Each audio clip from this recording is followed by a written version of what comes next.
If you still doubt that One Punch Man is one of the best philosophical treatises of our time, I recommend watching this video. It might change your perspective. I'd love to discuss the character of King, who is the strongest hero in the One Punch Man universe. Beyond being an interesting and humorous character, King serves as a vivid representation of our society, where symbols and reputation often determine an individual's value. He's no ordinary man! Not again. I'm so tired of being a hero. That hero's supposed to be the strongest man on Earth! He'll save us for sure! You could simplify it by saying that King became the greatest hero due to coincidence and effective media promotion. His accidental presence at scenes where real heroes defeated monsters created a false impression of his power. The media and public opinion quickly built up his image, illustrating how modern society is ready to accept and exalt figures that lack real substance. Rampaging monsters just show up wherever I go. Then while I look the other way, someone else defeats them. And somehow this keeps happening over and over. That's all it is. Before I knew it, I was sent to class as hero certificate and they were calling me the strongest new hero. What a joke. You raise a compelling point. In our society, we often elevate individuals to hero status based on superficial circumstances. Take, for example, a celebrity who becomes famous due to a viral moment. Many people may view them as talented or significant, even if they lack genuine qualities that warrant such admiration. Jean Baudrillard's Ideas in Consumer Society highlight this phenomenon well. He discusses how symbols and objects increasingly define a person's worth, which is particularly evident in the character of King from One Punch Man. King's fame and reputation create a powerful illusion of significance, allowing an ordinary person to be perceived as the world's strongest hero. His false reputation serves as a mirror, reflecting how society defines him rather than revealing his true self. People are drawn to King not for any inherent qualities he possesses, but because of the symbol of strength he represents. This illustrates a broader trend in which individuals aspire to emulate figures based on their status and the objects they possess rather than their true character. If we were to strip away these symbols from King, we would find that he is simply an average gamer, revealing his true personality as a cowardly and weak individual. This disconnect between perceived and actual identity raises important questions about how we assess value and heroism in our modern world. It challenges us to consider how much of our admiration for individuals is based on genuine qualities versus the narratives and symbols constructed around them. Ultimately, this situation prompts us to reflect on the nature of identity in a society where reputation can overshadow reality. And it highlights the dangers of equating symbolic value with true significance. In our quest for role models, we might be drawn more to the allure of status than to the substance of character, leading us to idolize figures who may not embody the qualities we believe they represent. You've got it wrong! The king the public adores isn't me at all! There's no choice. I have to tell him. If I don't... Ah! Listen, I'm...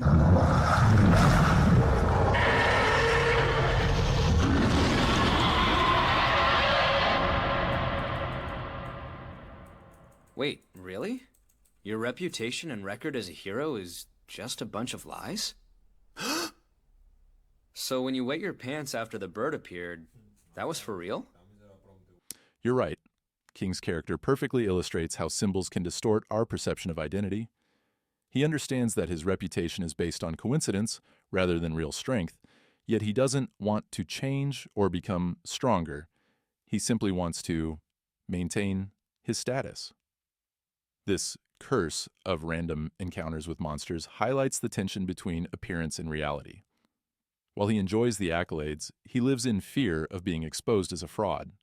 King's struggle reflects a broader commentary on how society values symbols over true qualities, forcing individuals to uphold facades even when they know they're fragile.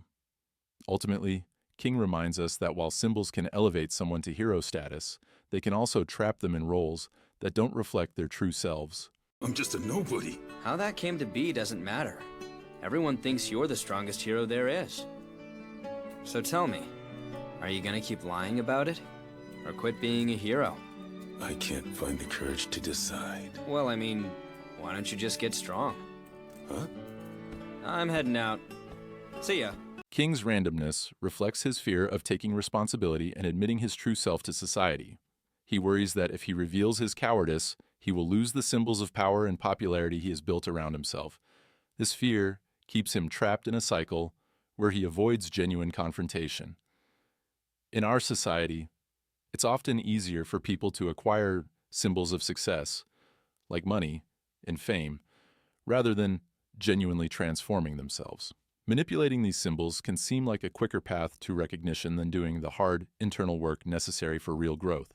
This is evident with Tornado's younger sister, who creates an illusion of strength rather than addressing her psychological issues. She opts for the facade of significance within her circle, even if it's based on manipulation. This highlights how many people prefer the comfort of superficial status over the challenges of true self-improvement.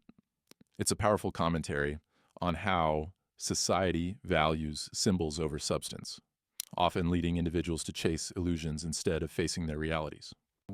I could never make it to #1. I had intelligence, stamina, street smarts, and I was fortunate enough to be born an Esper. With those attributes, I should be standing at the top. If only it weren't for her. My older sister, and the world's most powerful Esper, Tornado. Because of her, I would never be #1 in anything my entire life. There was no beating my sister. So when I became Class B Rank 1, I got to thinking. If I remain in this position, I could control all the heroes below me and, with them, gather enough strength to surpass her. That little runt... The younger sister of Tornado seeks leadership as a way to compensate for her feelings of inferiority and her competition with her sister. Instead of pursuing self-improvement and inner harmony, she focuses on external symbols of success, trying to escape from her true self. In contrast, Genos embodies a different perspective. He admires Saitama not for his popularity or ranking, but for his genuine strength.